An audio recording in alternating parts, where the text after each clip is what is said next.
ओम शांति। आज 27 मई 1974 के अव्यक्त महावाक्य हैं। टाइटल है विश्व कल्याण के निमित्त बनी आत्माओं के वचन भी सदा कल्याणकारी। आवाज में आने और आवाज से परे होने में कितना अंतर है, क्या इसके सभी अनुभवी बन चुके हो?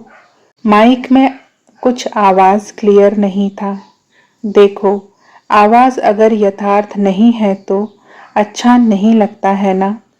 यंत्र में जरा भी खिटखिट है तो ऐसी आवाज पसंद नहीं करते हो ना। ऐसे ही आपका यह यंत्र मुख भी माइक है। इस मुख द्वारा भी जब कभी यथार्थ व युक्ति युक्त बोल नहीं निकलते हैं तो उसी समय सबको क्या अनुभव होगा, या उस समय आपको मालूम नहीं पड़ता है क्या? जब स्थूल यंत्र का आवाज भी पसंद नहीं करते हो तो नेचुरल मुख द्वारा निकला हुआ बोल व आवाज स्वयं को भी और सर्व को भी ऐसे ही अनुभव होना चाहिए। अगर यह महसूस करो तो इस घड़ी से क्या परिवर्तन हो जाएगा? क्या जानते हो? इस घड़ी से सदा काल के लिए व्यर्थ बोल, विस्तार करने के बोल, समय व्यर्थ करने के बोल और अपनी कमजोरियों द्वारा अन्य आत्माओं को संग दोष में लाने वाले बोल सब समाप्त हो जाएंगे। महान आत्माओं के हर बोल को महावाक्य कहा जाता है। महावाक्य अर्थात महान बनाने वाले वाक्य। महावाक्य विस्तार के नहीं होते हैं। जैसे वृक्ष के अंदर बीज महान है और उसका विस्तार नहीं होता है, लेकिन उसमें सारा सार होता है। ऐसे ही महावाक्य में विस्तार नहीं होता, किंतु उसमें सार होता है।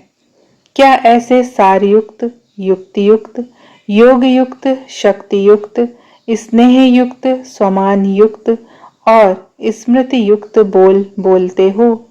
जैसे आजकल की दुनिया में जो विनाशी पद धारण करने वाली विशेष आत्माएं हैं, वह भी अपने हर बोल को चेक कर फिर ही बोलती हैं कि कहीं मेरे द्वारा ऐसा कोई एक बोल भी ना निकले जो देश में व साथियों में संघर्ष का आधार बने।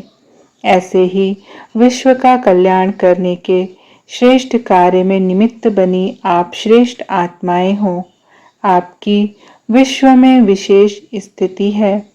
आपको यह भी चेक करना है कि मेरे द्वारा जो भी बोल निकलते हैं, क्या वह सर्व के व स्वयं के प्रति कल्याणकारी है। व्यर्थ की तो बात ही छोड़ दो, लेकिन अभी की स्टेज के अनुसार ऐसा कोई भी शब्द मुख से नहीं निकलना चाहिए जिसमें कल्याण का कार्य समाया हुआ ना हो। पहले भी सुनाया था कि आप विशेष आत्माओं के हर बोल के महत्व का यादगार अब तक भी भक्ति मार्ग में चलता आ रहा है। वह कौन सा है? आपके हर बोल के महत्व का यादगार भक्ति मार्ग में कौन सा है? गीता तो ज्ञान का यादगार है। प्रैक्टिकल लाइफ में वह महत्व वर्णन करते हैं।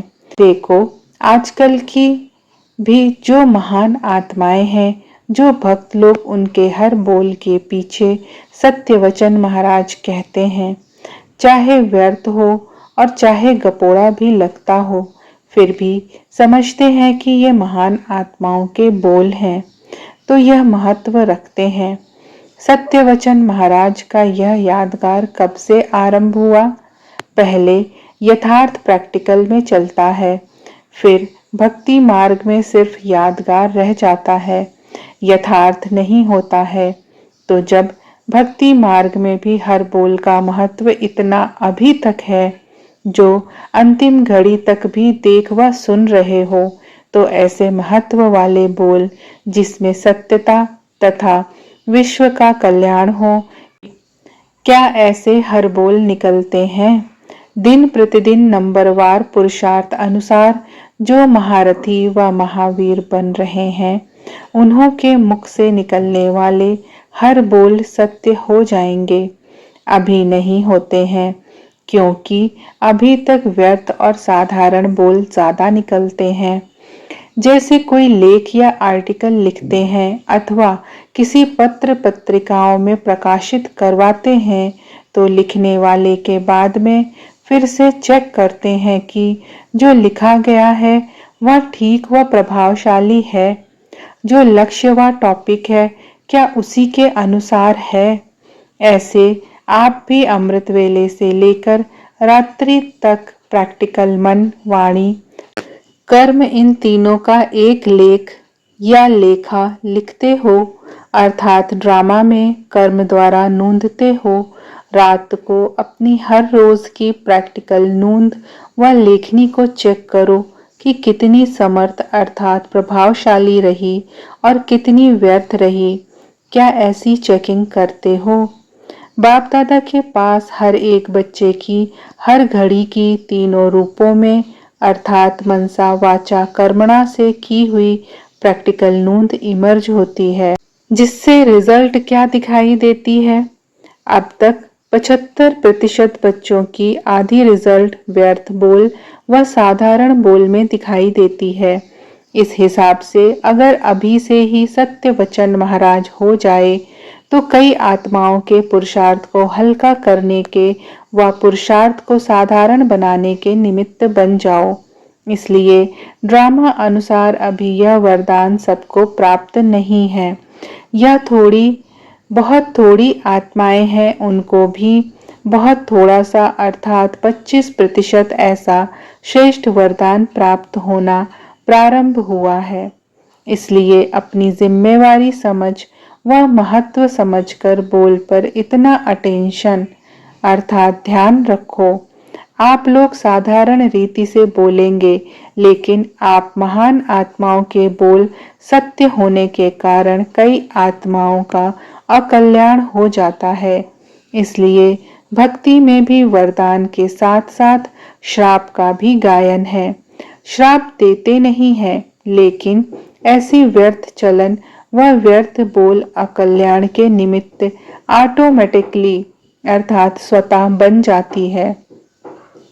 अर्थात सुनने वाली व देखने वाली साधारण आत्मा आपके बोल और कर्म द्वारा गिरती कला में अर्थात पुरुषार्थहीन की स्थिति में चली जाती है। इस प्रकार वह आप द्वारा श्रापित हो जाती है। विश्व के कल्याण के निमित्त बनी हुई आत्माएं यदि ना चाहते हुए व ना सोचते हुए साधारण रीति से भी किसी आत्मा को श्रापित करने के कार्य में निमित्त बन जाती हैं, तो उसको क्या कहेंगे? वरदानी कहेंगे क्या? तो इतना अटेंशन और महीन चेकिंग वर्तमान समय बहुत आवश्यक है, क्योंकि अभी आप लोगों का श्रेष्ठ जीवन विश्व की सेवा के प्रति है। अभी तक स्वयं की सेवा के प्रति व स्वयं के परिवर्तन के प्रति व स्वयं के संस्कार और स्वभाव वश अपने आप को ही बनाने और बिगाड़ने के प्रति हो, तो अभी वह समय बीत गया। अब हर श्वास, हर संकल्प, हर सेकंड, हर कर्म, सर्व शक्तियां, सर्व ईश्वरीय संस्कार, श्रेष्ठ स्वभाव व सर्व प्राप्त हुए खजाने विश्व की ही सेवा के प्रति हैं। अगर अभी तक भी स्वयं के ही प्रति लगाते हो तो फिर प्रारब्ध क्या मिलेगी? मास्टर रचयिता बनेंगे या रचना? रचना स्वयं के प्रति ही होती है, परंतु रचयिता रचना के प्रति होता है। जो अभी ही मास्टर रचयिता नहीं बनते तो वह भविष्य में भी विश्व के मालिक नहीं बन सकते।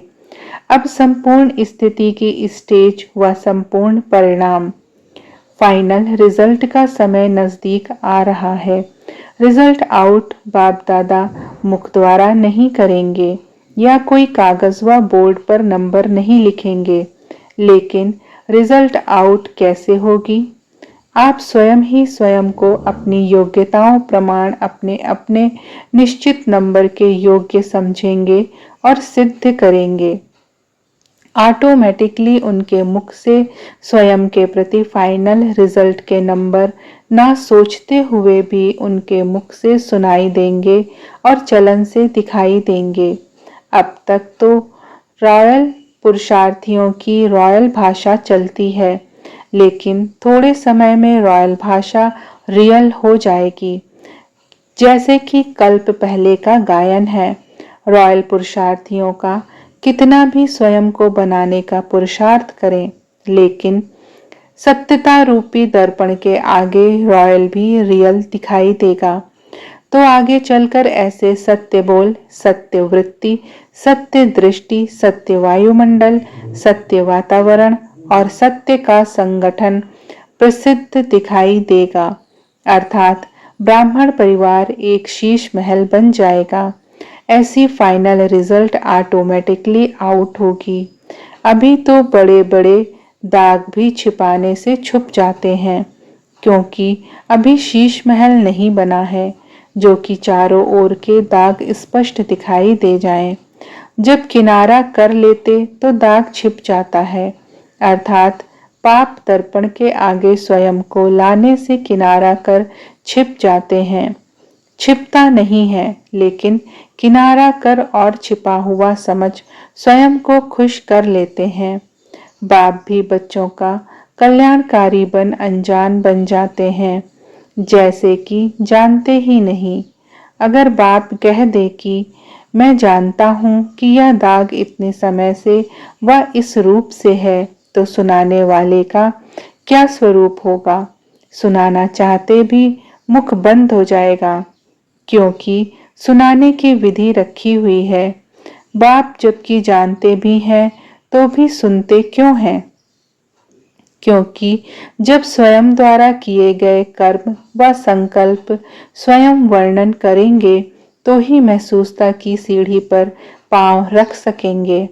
महसूस करना या अफसोस करना या माफी लेना बात एक हो जाती है। इसलिए सुनाने की अर्थात स्वयं को हल्का बनाने की या परिवर्तन करने की विधि बनाई गई है। इस विधि से पापों की वृद्धि कम हो जाती है। इसलिए अगर शीश महल बनने के बाद स्वयं को स्पष्ट देख करके स्पष्ट किया तो रिजल्ट क्या होगी, यह जानते हो?